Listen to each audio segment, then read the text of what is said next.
Bonjour, il est midi et demi, c'est l'heure de passer à table. Ah non, non, non, c'est l'heure du live de l'accompagnement fine bouffe, du live avec votre diététicienne. C'est moi, Coralie Thomas, diététicienne depuis 16 ans. J'aime aussi dire que je suis une joueuse alimentaire parce que voilà, j'accompagne vraiment les femmes émotionnelles et gourmandes à retrouver une relation zen avec les aliments sans privation, sans frustration. C'est ça que je fais depuis 16 ans. Bienvenue, je vois que vous êtes en train d'arriver pour ce live.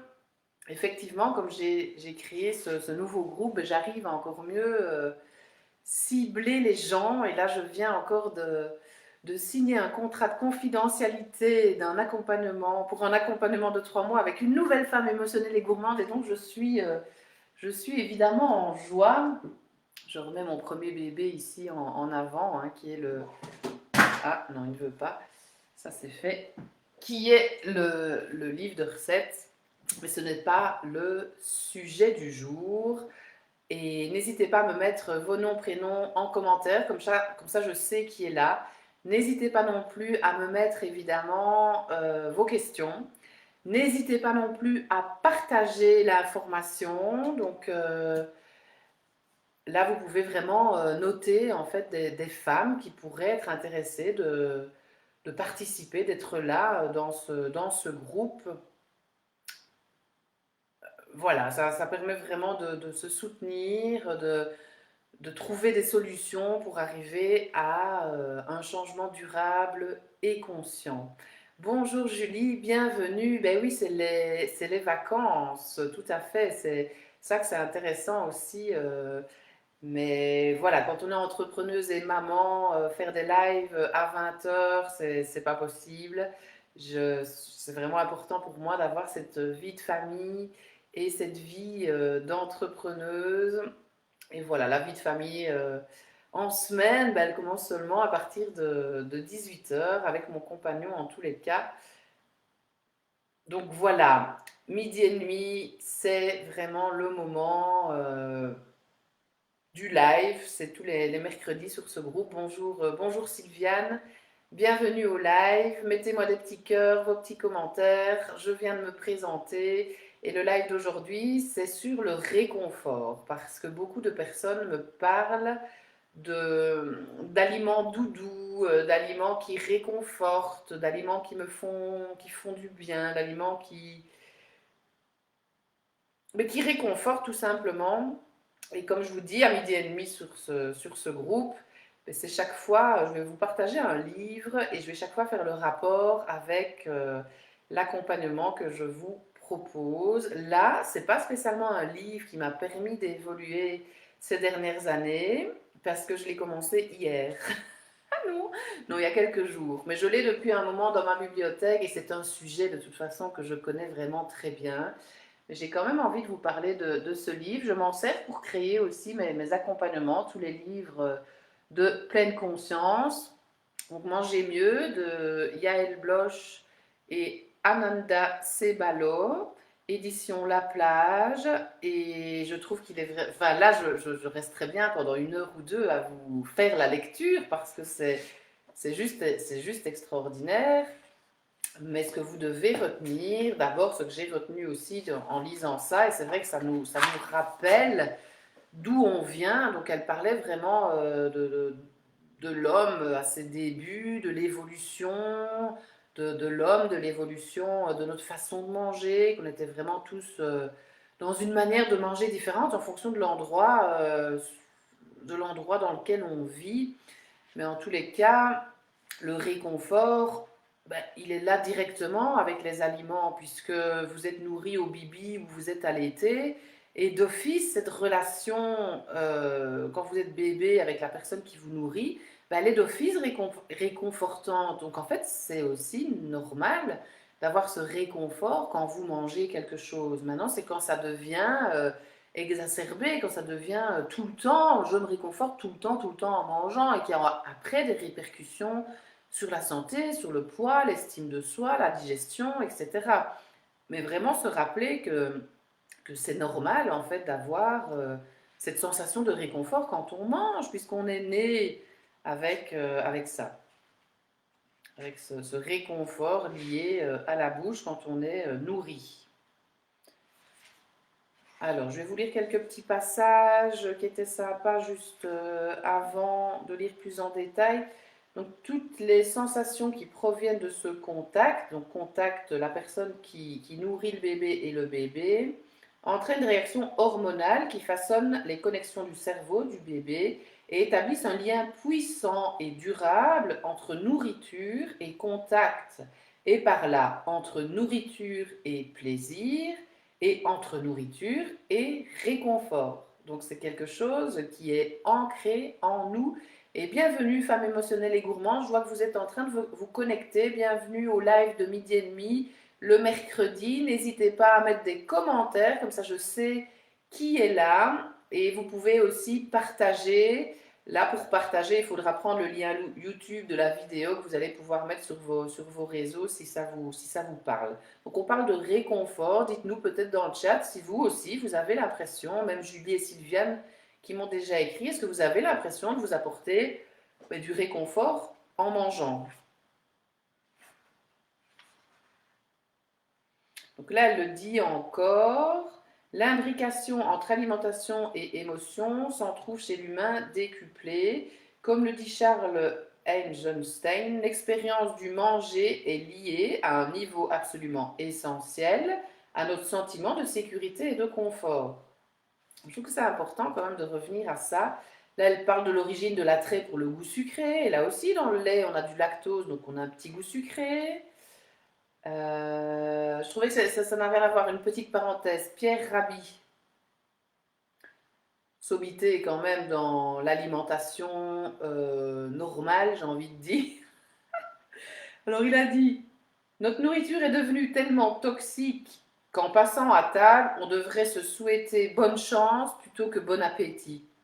Je trouve ça quand même extraordinaire. Donc vérifiez aussi d'où viennent vos produits. Enfin, c'est vrai, de votre jardin, de la ferme, ça c'est super important. Mais ça c'est un autre sujet, hein. On n'est pas dans le réconfort.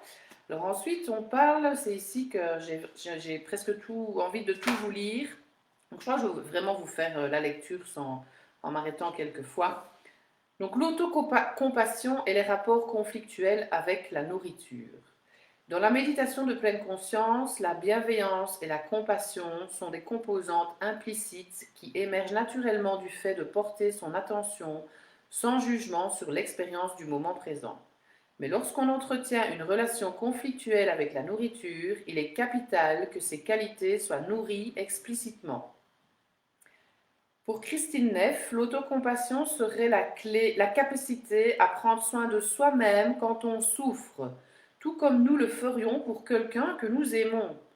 L'autocompassion est donc l'aptitude à se réconforter, s'apaiser et se motiver avec encouragement quand nous nous sentons inadéquats ou impuissants.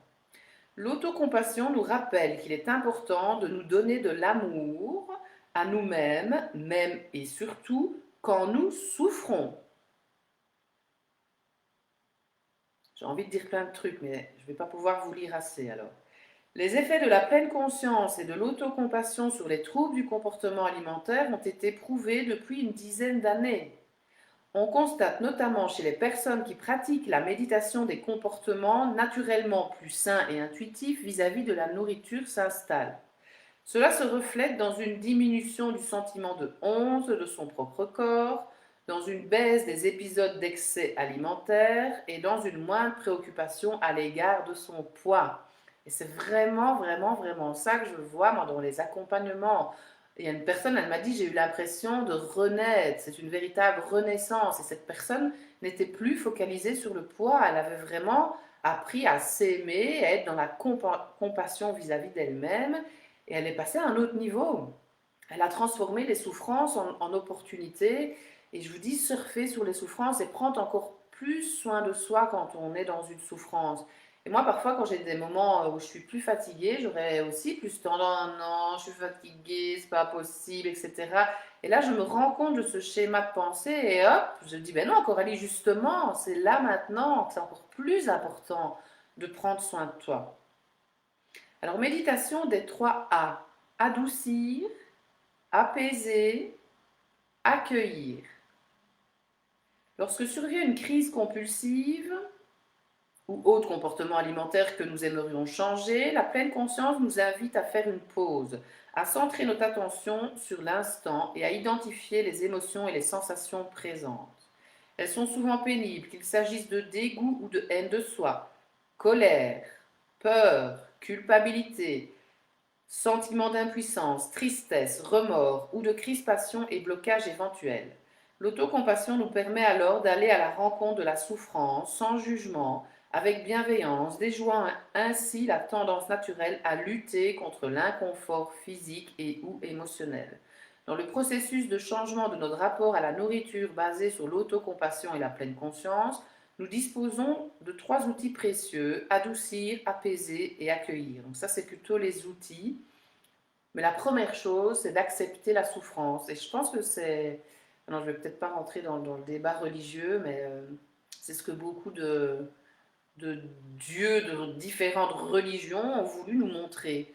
Que la souffrance faisait partie de la vie et que c'était important de l'accepter. Et c'est pour ça qu'on veut s'apporter souvent du réconfort, parce qu'on est dans une situation inconfortable, une situation de souffrance qu'on n'a pas envie de ressentir, et donc on mange, on met un couvercle sur cet inconfort pour retrouver du confort, du réconfort.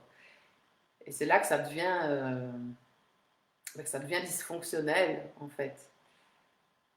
Mais on n'est pas, je ne sais pas pourquoi, c'est, enfin si, et là aussi il y a des neurosciences, mais on n'aime pas quoi, quand c'est négatif ou difficile, mais ça fait partie de la vie.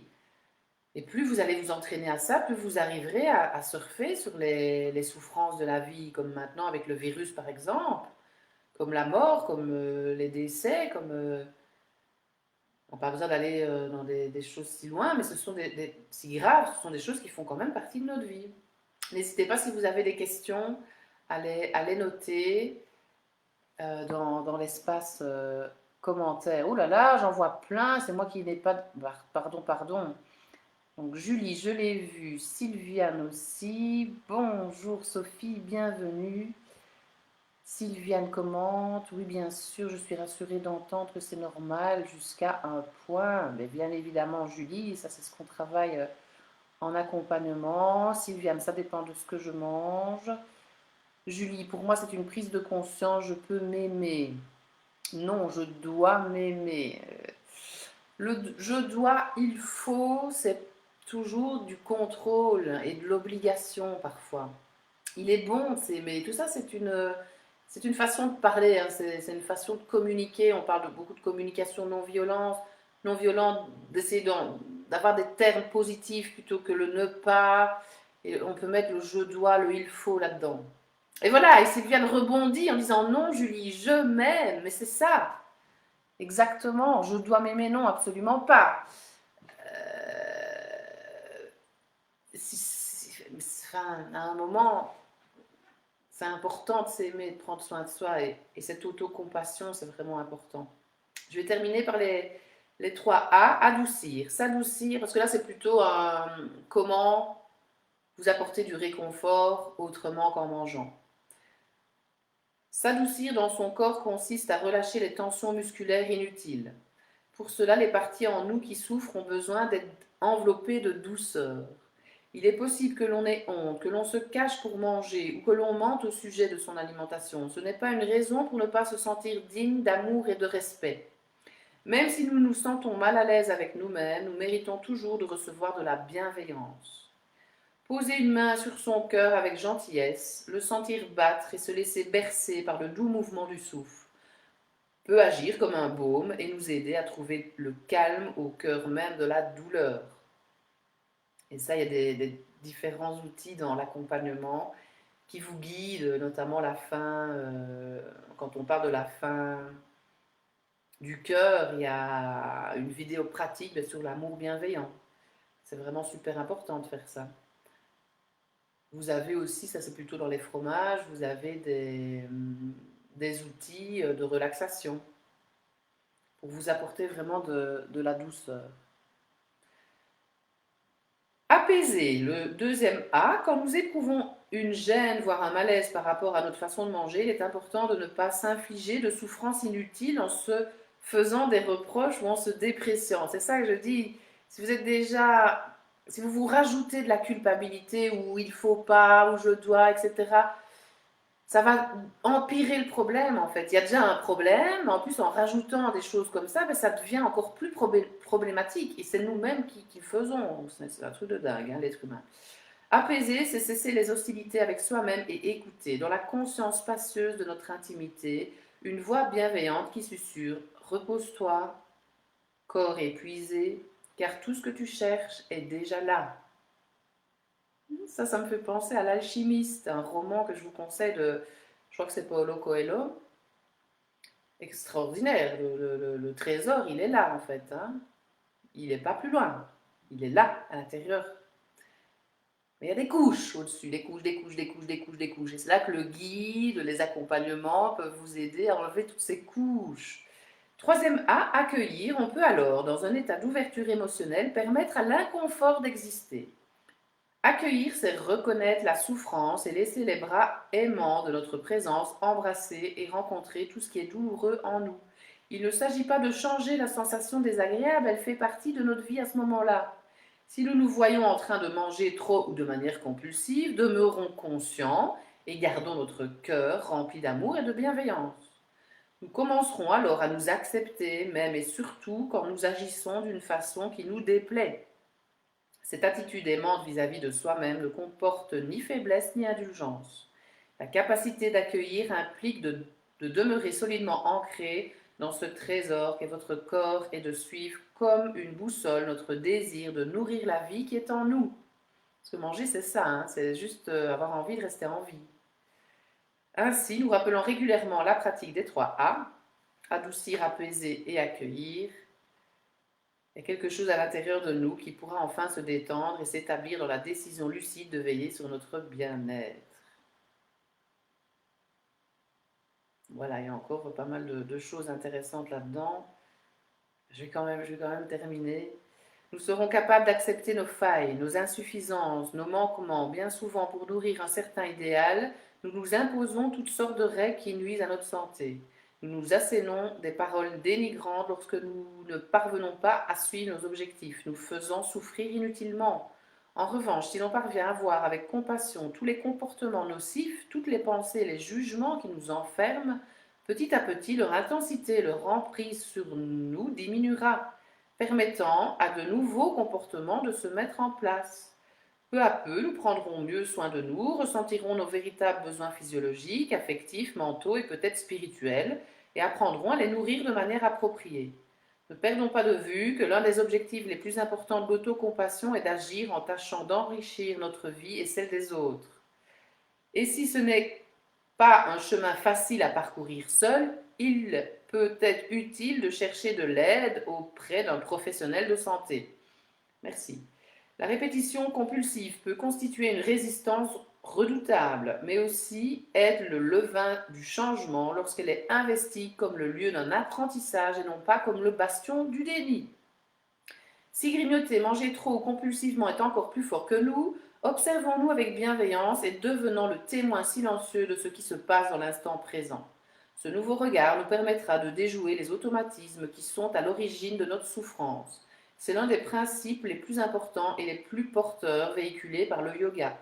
Partez de là où vous êtes. N'essayez pas d'éliminer quoi que ce soit. Le principal objectif de l'autocompassion est de s'autoriser à être la personne que l'on est en ce moment. Comme le disait Carl Rogers, psychologue clinicien américain d'orientation humaniste, il y a ce curieux paradoxe qui fait que c'est au moment où je m'accepte tel que je suis que je deviens capable de changer. Vous voyez, hein, intéressant, c'est vraiment complémentaire à l'accompagnement. Là, on reste, oui, dans un outil théorique. On n'est pas dans de la pratique. C'est ça que c'est important de pratiquer vraiment tous les jours par des exercices, que ce soit écrits, des exercices de visualisation, des exercices de méditation, pour arriver à détecter tout ça et à évoluer et à avancer. Merci à toutes d'avoir été là. Merci Julie, Sylviane, Sophie. Vous m'avez écrit des petits commentaires. N'hésitez pas à me contacter si vous avez besoin et je vous donne rendez-vous évidemment la semaine prochaine, donc tous les mercredis à 12h30 pour la lecture, pour le live de la semaine. Et je pense que la semaine prochaine, oui, ça va être Rebecca, qui est hypnothérapeute, qui va m'interviewer sur différents thèmes. Je ne vous en dis pas plus, mais ce sera de toute façon la semaine prochaine, 12h30. Bel après-midi!